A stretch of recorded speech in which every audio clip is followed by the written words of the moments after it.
Grandmasters, it's Mike from the WCA. Welcome back. Had a great time with you on Sunday. I thought we had three really good classes. I'm excited. A lot of new kids. The ones who came back did really well. I want to go over what we did at 4 o'clock. We reviewed terrific game, Mark Esserman versus Luke Van Willy. Please pardon my pronunciation of these names. Anyway, Mark Esserman wrote a book about the Smith-Morra Gambit, which was the opening played in this game. So he's considered, obviously one of the experts in this opening. And on move 2 for white, if you recall, he played pawn to d4, which gives away a pawn because taking back with your queen now, I'll just put this on the board for you, would run into knight c6, and you're just going to lose a very important tempo for no reason. But in the Smith-Morra Gambit, when and if black accepts this pawn here by playing pawn c3, a lot of people say that white is not getting enough for the pawn. Clearly, you're going to take back with the knight here and not your pawn here on b2. That would make no sense, right? So you want to bring a piece into the game. So from here, there's a lot of controversy. So at the highest levels, GMs kind of consider this not quite worth it for white because they say in a lot of the lines it's white who is fighting to equalize the game, that black has the advantage of a pawn here. So maybe it's not a full pawn because, white does have a lot of open lines, but regardless of how they think about it, it's still very difficult to play against because no matter how black sets up his position, there are ways that white can really take advantage of this. Now, this opening has been talked about, and there's been a lot of videos made about this game specifically, that I'm not going to try to create anything new here. But what I will do for you is give it to you the way the WCA studied it. So we're trying to find ideas from this game that are useful for players between, say, 1200 and 1700. We're in that range, right? And they're ideas that you want to remember for the rest of your life. So the first question that we asked the students essentially was, as early as this position, do you think white has anything for that pawn?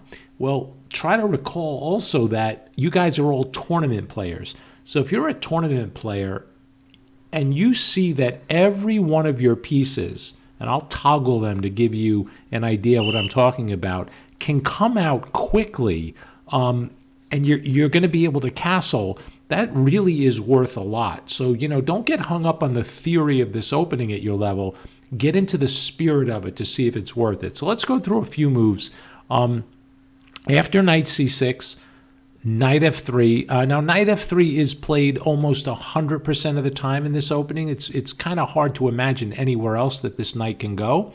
Van Willy plays e6 with the idea of bringing this knight to the square and then out to g6, getting this bishop out and castling, and then basically saying to white, hey, why did you give me a free pawn? Thank you very much. But as you'll see, it's not so simple. Bishop c4, which is a square that bishop finds itself on quite a bit. You're not going to see it here that much, right? Because you're not so interested in making a fair trade being down a pawn. You want to keep this bishop on the board to try to stir something up with. Right now, it looks like this bishop is slamming into a brick wall, which it is. But Mr. Esserman had a surprise for black, which he unleashed on move 11, if I'm not mistaken. We'll see if I'm right later on. But anyway, pawn a6, which in this setup for the Sicilian for black is a very useful move. It keeps this knight from coming to b5, which can be really annoying.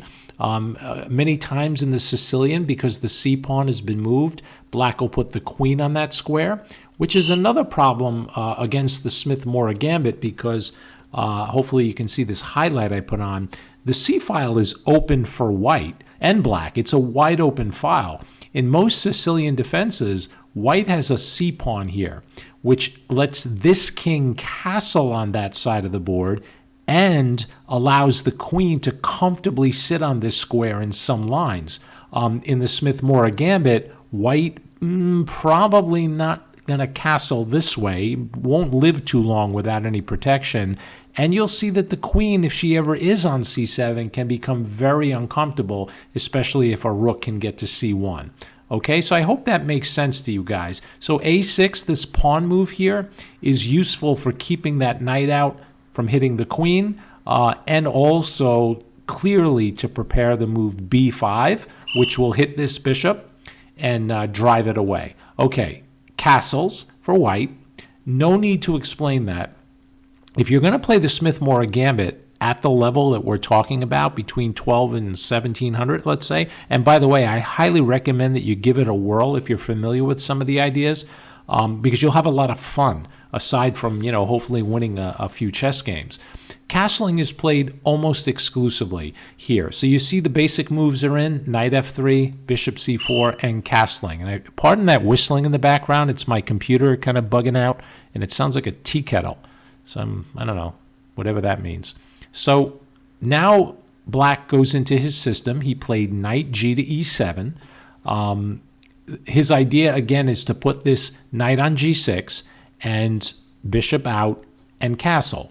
Why bishop out first? Well, that's actually another line. It could have came out first, and then I should go back and say, well, why not knight f6, which was a natural developing square. The problem with knight f6 is black always has to be on alert for this pawn move in the middle, driving the knight away. So as you can see, that it's not so simple for black. You know, white is down a pawn, but like we discussed in class, there's so much activity for white that it's not so easy for black just to, you know, win the game a pawn up. All right, so knight there, and then a really cool move, bishop to g5. And that move, aside from, you know, stopping the knight from moving, is designed to provoke one of these two pawn moves, either pawn f6 or pawn h6. They both have a pro and a con to them. Moving the f6 pawn, the upside is it is controlling a central square, e5, aside from hitting the bishop. The downside to f6, and by the way, this is the move played in the game, the downside to that move, however, is you are moving a pawn in the vicinity or the location of your king. So you have to be careful with that, right? Playing h6 does the same thing. The downside to it is, well, you are moving a pawn where your king might be castled, but you're not getting the central control from the pawn move. So the upside is you'll kick the bishop without weakening the king as much. But that was not played in the game. Okay, so the move f6 was. And white, believe it or not, welcomes that move. They drop the bishop back, and because this pawn can't go backwards, white is going to try to take advantage of the fact that this diagonal has been cracked open a little bit. Now again, why did we study this game? Not to memorize it, not to become experts in the Smith-Morra, but to learn something that we could use for the rest of our careers. And let's go back here to make sure that this point you really understand. Bishop g5, provoking or asking the pawn to step out, knowing that it can't go backwards.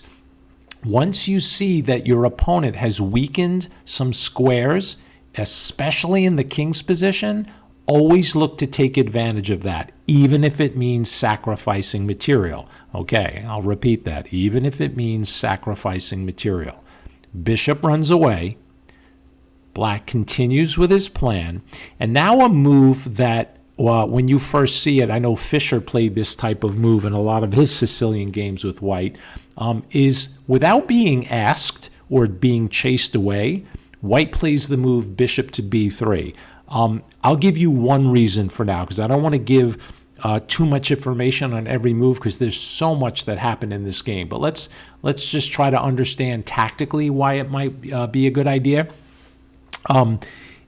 One of the keys to this position is white is already taking over some of these dark squares here. Do you see? So what he wants to do, if allowed, is he may want to drop this knight into a4 with the idea of coming into that square either with the knight or with the bishop.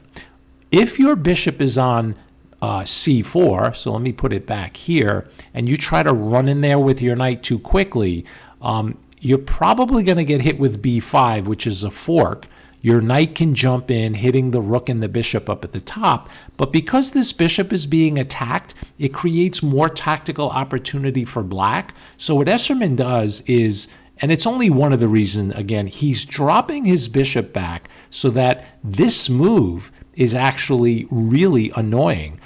So, for example, if you just develop your bishop to e7 and then you get hit with knight a4, you have to be careful, like if you castle or something like that. I don't know. This, that can be embarrassing, the bishop bothering the queen, but probably here more annoying is this knight b6. Just in the middle of black's camp like that, and it's kind of sticking into the whole queen side, messing things up a lot.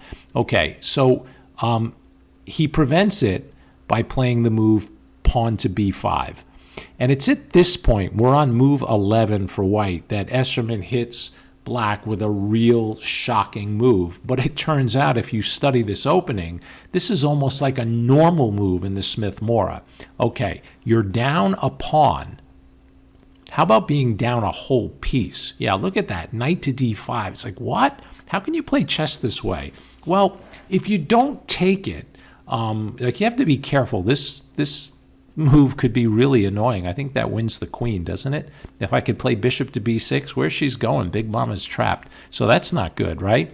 You can try to prevent it, playing rook to b8, but I think white just ignores it all and keeps developing and putting pressure on black until they finally take the knight. And according to the notes of the game in Esserman's book, he said that Van Willy took the knight pretty quickly, meaning he either worked some of this out at home or over the board. He just felt that white is not getting enough of the piece. Now, obviously, at his level, this guy's been over 2,700. He's a real monster. So if he's going to take the knight, he probably thinks he's right to do so. So our job at the WCA in the class was to try to argue a little and agree and disagree, etc., about whether or not you have compensation for a whole piece now. So when he takes, you have a problem as white, as the attacker, as to how to take back, because there's three ways to take. You can take with the pawn, the queen, or the bishop. It turns out taking with the pawn is part of the theme of this opening. Getting a pawn to d5 here, and then maybe even into d6. This is a very important concept in the Smith-Morra. So the knight makes a run for it, comes to e5, and in this position, Esserman plays d6. Now, if you recall, we had a long conversation about this position in the class because here, again, at first glance, you're going to think that white is just playing crazy chess. You're just giving up a whole knight to a grandmaster until you begin to break it down. And you start to realize that things that are supposed to be worth, say, 3 points, like bishops. Let me toggle this guy around for a little bit. How do you deal with this, man? This is a killer bishop.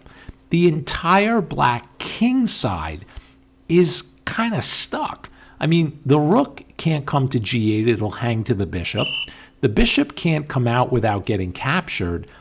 So if these guys can't get out, then the question is Esserman down a knight, or is he up a rook? Because if they stay trapped, I don't really think he's down any material at all. Let's talk about this guy here on d6, the pawn wedge, which every 4 o'clock student should know. This pawn wedge is on the 6th rank, and I've been yelling about these forever. Whenever I see a pawn wedge on the 6th rank near the enemy king, if it's supported by live pieces, L-I-V-E, live, and what I mean by live is pieces that have opportunities to attack that zone, in my humble opinion, I think that pawn wedge starts to take on the value of a full piece. It's just my opinion, because I've seen so many games where this pawn wedge can lead to the end of that king. So if you add up the fact that so many of the black pieces can't work, and that this pawn wedge is near the enemy king, I think he has full compensation for that piece. Trying to trade off yourself, so it's black's turn here. If you try to take the knight quickly and say, yeah, Esterman's going to take back with his queen, hitting the rook up in the corner, you can move it, but maybe a move like bishop c5, supporting that pawn in the middle, with the idea of kind of clamping everything down. Like, look carefully. Where do these pieces go exactly? There's all sorts of threats coming. The e-file opens after bishop c5, right? After bishop c5, you're clamping down here, and you're playing rook e1 soon. One of these rooks is coming to that line. How do you get out of check? I mean, you can't come here because of this guy. Really, you know, even if you have to pause the video, just kind of appreciate the bind that white has on that black position.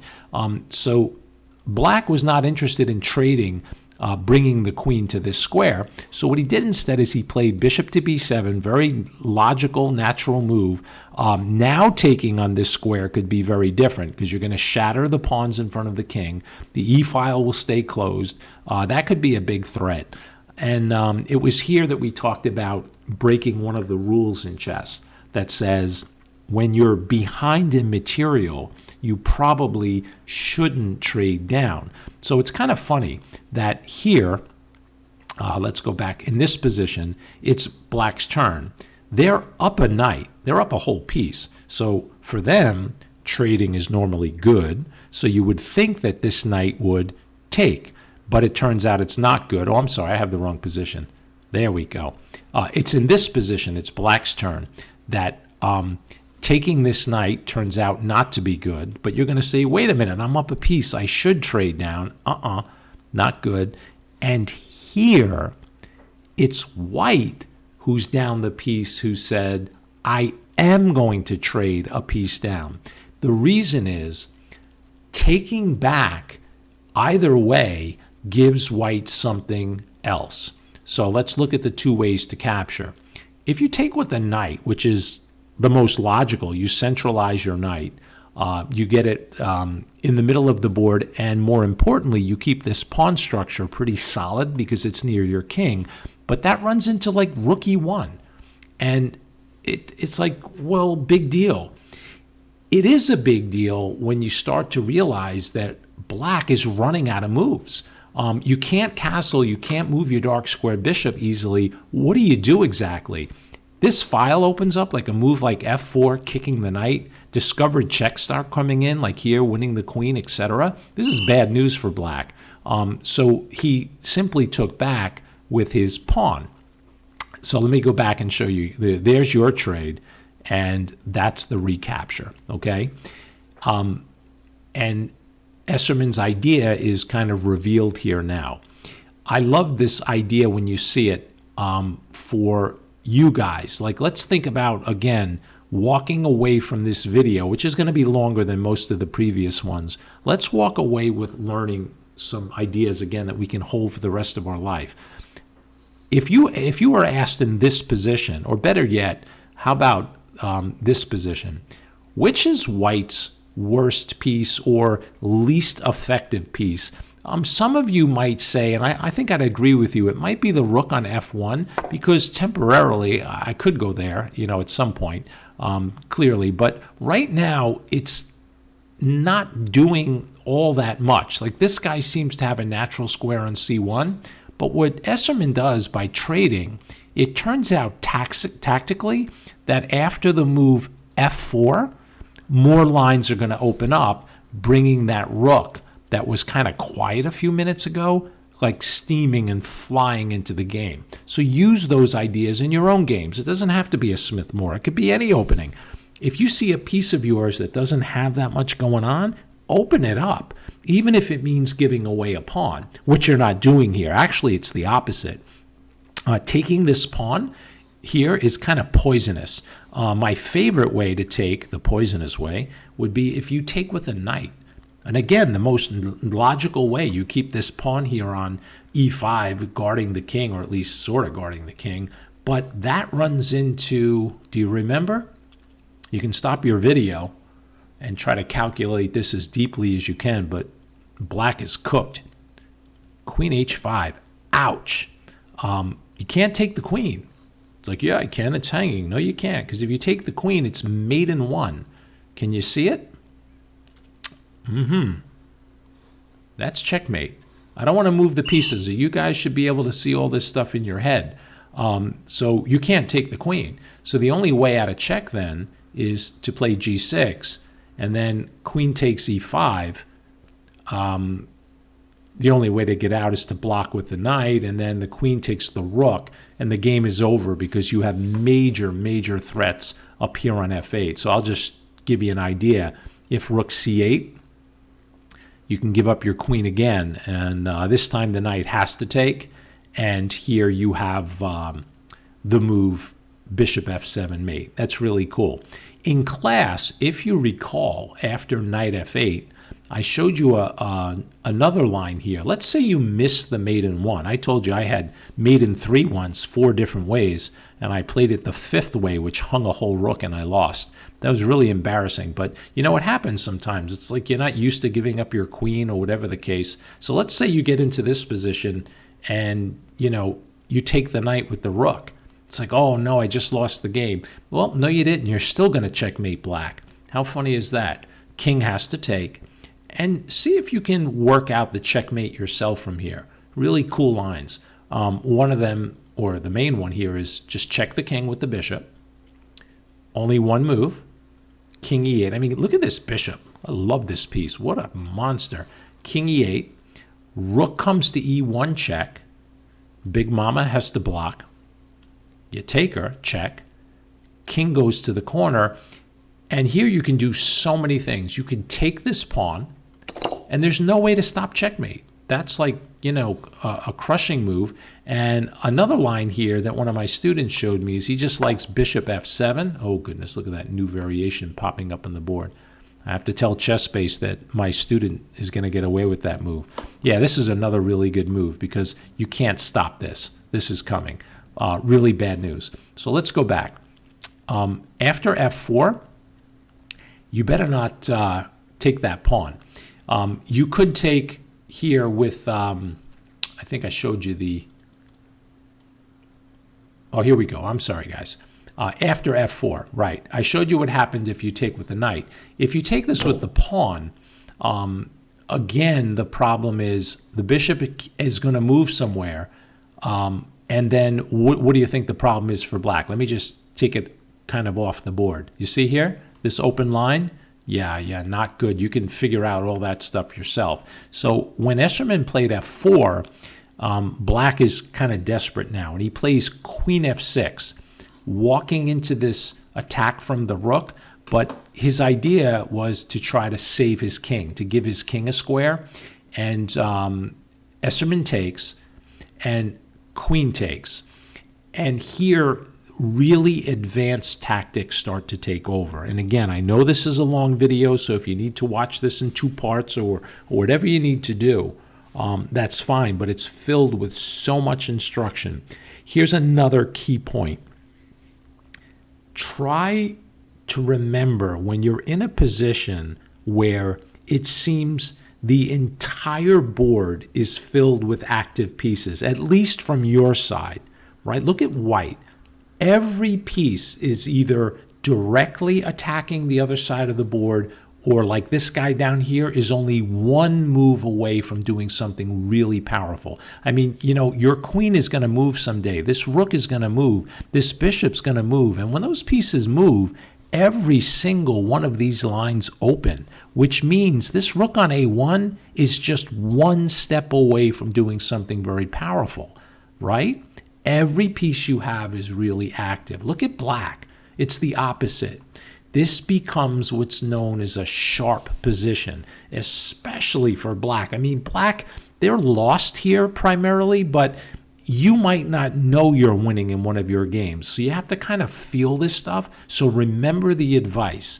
When it's your turn and you think you have a sharp position where every move counts, get the most out of the move. So I always tell my private students, the most important thing to have in a sharp position is the move. Now, what to do with it? It turned out, and I don't know how these players see all this stuff.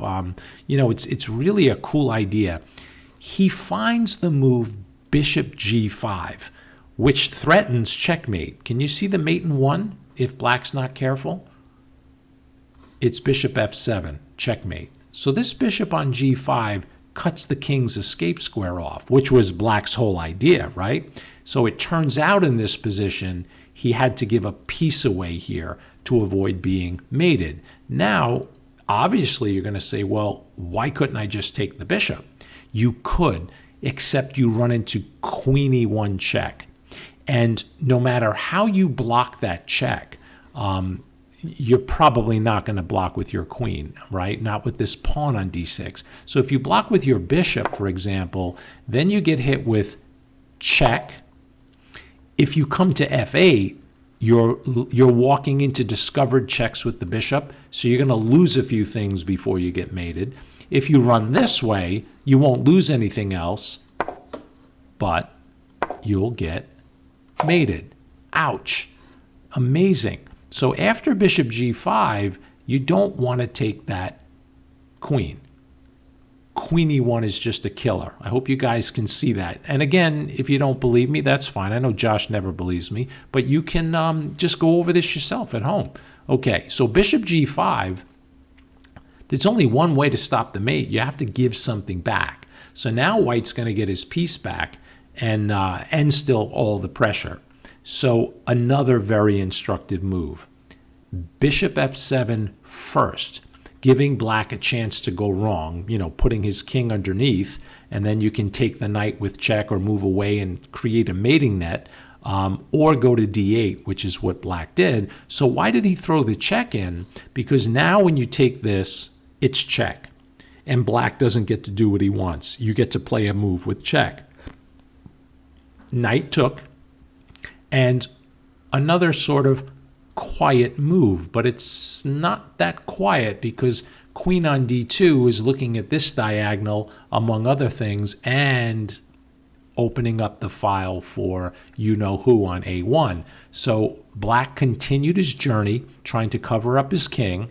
Here comes our friend the a-rook with a nice check. Knight c6 covering up. And again, this queen move, you needed to be careful. If you put your king on one of those dark squares, you're going to get hit with this bishop skewering or pinning the queen. Okay, so now what? This again is one of those positions where you have to find the finishing shot. Can you find it? You can pause the video if you want, 4 o'clock students. Rook f to d1. And that rook on f to d1 coming here is threatening a really nasty check up here on d7, which black stops by protecting. And then it's interesting, like these bishops are hanging up here sometimes, yes, sometimes no. You can take me, yes you can. Well, you didn't take this bishop before, so now Esserman says, okay, you can take that one. There's all sorts of threats on these dark squares, and black is pretty much cooked. So he takes the material, hoping that white might trip up. But after queen d6, threatening mate here, right? Kind of no way to stop that unless you move your king, which he did. And as soon as you move the king, let me just put up a quick highlight for you. You see that? And you see that? That pin is deadly. Take the knight with your rook. Bishop took, and queen took on c6. And in this position, black resigned. You have multiple threats again, aside from this rook hanging here. This check on g5 turns out to be a real killer. There's no safe way to save this rook. If you play a move like this here, just getting it to safety, then you're going to get hit with check, and you have to block this with your queen, which you'll lose with check. If you move your king, it's mate in one. I hope you guys can see that. All right, listen, long video, but I hope you watched it. If you need to watch it in 2 parts, do it. But I don't want what we did the first day to just go over your head, okay? The game was so instructive. I hope you got a lot out of it, because I know a couple of you watching you play after the lecture was over actually played the Smith-Morra Gambit. So your coaches are probably going, oh no, how am I going to teach you all this theory? Well, anyway, you'll figure it out. I'll see you birds on Sunday.